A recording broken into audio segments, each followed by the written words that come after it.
I want to make and print a contact sheet. So I'm actually going to start here at contactsheetmaker.com. This is one of many contact sheet makers you can find online that will just simplify the task for you. So I'm going to click on create a free contact sheet, and it gives you a preview of what it's actually going to print off here for you first. So you'll notice on the left hand side we've got images and we've got options. So the first thing to do is actually populate this with your images. The template gives you 8 images to go there. So I have on my desktop, I just pressed Windows and D there on my keypad to show my desktop. I have this folder called images, which contains 8 secondary sources. So I've just gathered some images. So these could be photographs I've taken, or I've gathered from online sources, or I've taken from books from the library, or other digital sources then as well. And you can see each one has a file name. So I can add those to this here by just dragging them. So that's the easiest way. If I open up my images folder, I left click and drag to select all of those images. Another way to select the images would be to press Control and A on my keypad. If you're on a Mac, that's Command and A. That will select all the images. If your images are mixed in with other files and you want to select like this one and this one and this one and this one, you can hold down the Control key to do that. If I click on the first one and I hold down the Shift key and click on the last one, it will actually select everything in between. So whatever way you want to do that, it's up to you. There's various different shortcuts, but that's a good one to learn, the Control one.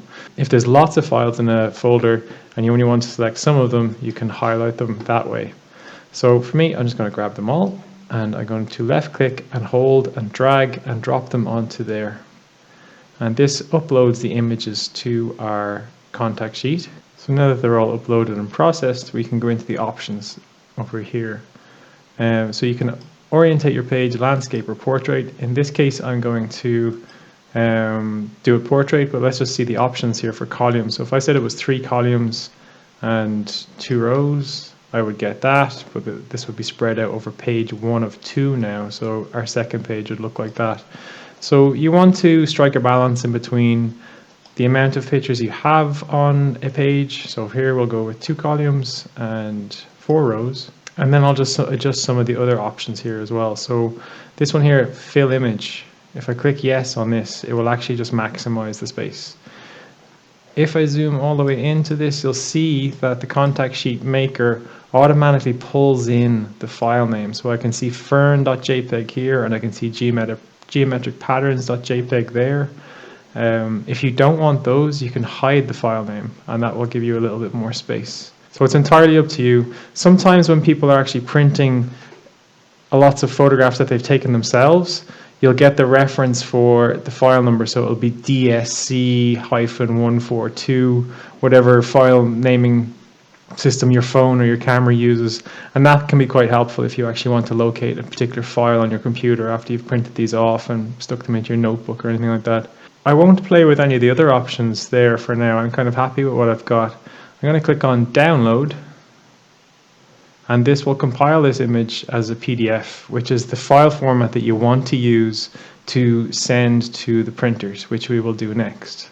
So it's downloaded the PDF there for me automatically. I've actually accidentally downloaded 2 of them. So if I press Windows and D, I can pop out to my desktop. I'll delete the second one that I accidentally downloaded. And I'll double click to open this one. I can maximize this. And you've learned the keyboard shortcut before, Control and 0, and that will fit the page to the window. And that works in an awful lot of different programs. Remember, Control and minus will zoom out, Control and plus will zoom in. And if you're on a Mac, it'll be Command and minus, plus, or 0. So Control and 0.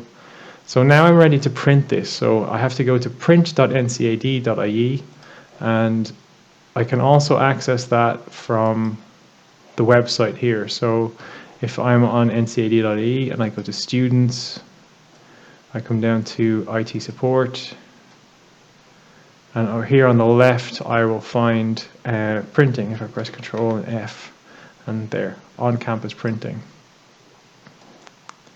So this button here will bring you to print.ncad.ie, and that's where we're going to upload our PDF for printing. I'm going to use a built-in feature of Windows to make a PDF contact sheet, and I'm here on an artist website from Kelsey. I don't even try to pronounce her surname because it always gets tongue twisted on me. So I've collected some images from that website and I have them saved in a folder here on my desktop. So you can see that I have about 6 images here, and I want to print those off onto the contact sheet. I'll just need to select all of those images. So if I left click and drag, I can select all of those images at the same time, and then I can right click on any one of them and click on print in the menu that pops up. I'm going to be using the Microsoft Print to PDF, which is usually a default PDF printer that comes on most Windows machines. If you don't actually find it there, you can go off and install something like Foxit PDF, which is another free PDF printer that you can get online for free. And generally when you install one of those, you'll find that it will appear in this little menu here. So by default, you should be able to find Microsoft Print to PDF, but if you need to install another free PDF printer, you can go and do that. I generally set my paper size to A4, and then I'll select an option on the right-hand side here, which you can use to organize the amount of rows and columns that you want. So depending on how many pictures you actually want to print off. I actually wanted these to be roughly about A5 size, so more or less half of an A4 page. So because there's 6 of them, I'm literally just doing 1 column and 1 or 2 rows. Sorry, 2 columns in 1 row. And you can see there I'm just fiddling around with the picture frame, and depending on the orientation and size of your pictures, this will fill out the available space. So I'm going to actually leave that option on because I want to maximize my printing space, but you'll have to have a look at it on a case-by-case basis to see if it makes sense for your photographs. So when I click on print, it will ask me where do I actually want to save my PDF. So even though I'm clicking on print, it's asking me for a place to save it. So I'm just going to save it on my desktop, and I will call the file Kelsey. And I'll click on save.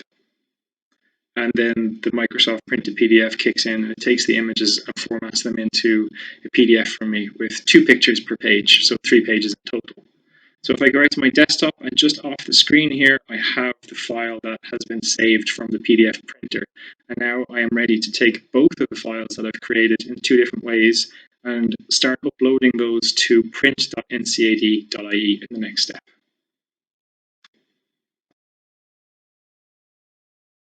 So I'm ready to print these 2 files that I have on my desktop, and in order to do that, I need to make sure that I'm on campus and connected to campus Wi-Fi, and I go to print.ncad.ie. You won't be able to access this from home.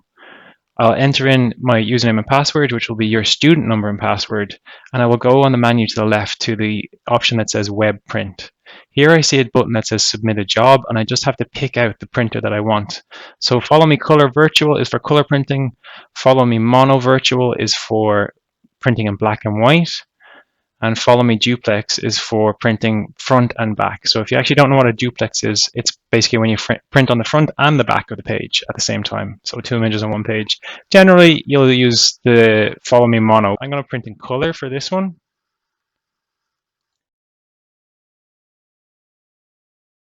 And 1 copy is enough for me. So I'll click on Upload Documents.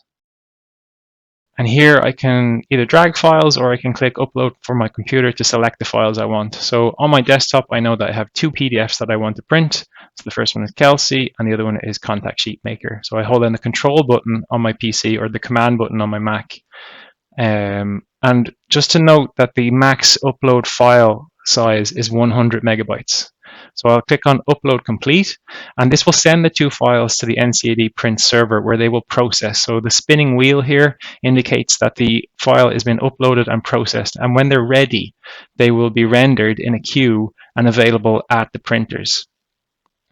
So you can see here that it's telling me that it's pages 3, this is the cost, it's €1.05 for 3 pages of color. So they're now held in a queue and I'm ready to print them. So I've gone to the lower ground floor to use the printer that's down there, and I will tap on the screen to activate it, and I'll just draw your attention to the little swipey thing on the right hand side, which you can also use to sign in. So before I start printing or signing in or anything, the first thing that I do is I check that the printer has paper, because if it doesn't have paper, it won't print. So this is the A4 drawer. You can gently pull those drawers towards you and they will slide out. This is the A3 drawer, and you can restock the A3 paper there. If it's out of paper, always check this little drawer at the bottom where you'll often find more paper.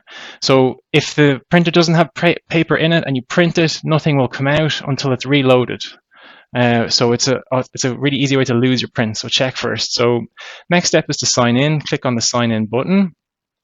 It will bring up a screen where it'll give you the option to click on username and password.